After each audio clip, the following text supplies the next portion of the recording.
Men endi juda ko'p majlislarda bo'lamiz, prezidentimiz yig'ilishlarida bo'laman. Ba'zi bir so'zlarni anglamaydigan bo'lib qoldim.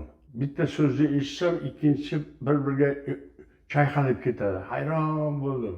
Keyin oldimda Farruh Zokirov o'tiruvdi. Yo qarasam, qulog'iga bir narsa taqibdi.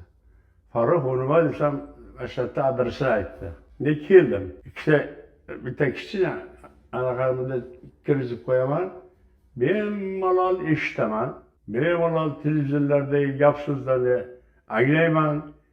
Menga juda ham yaxshi ma'qul bo'ldi. Yosh o'tgandan keyin albatta quloqda muammolar, ko'zda muammolar, boshqa muammolar chiqadi. Bu tabiiy.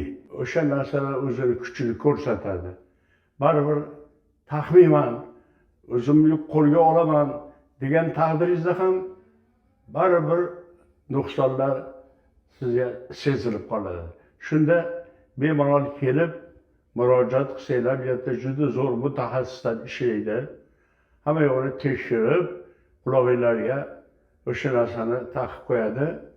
Bemalol eshitib, hech narsa ko'rinmaydi ham u, quloqning ichida bo'ladi, bilinmaydi ham u. Maslahatim tezroq kelib, sog'liqni oldini olishga harakat qilsanglar, nur ustiga a'lo nur bo'ladi, azizlarim.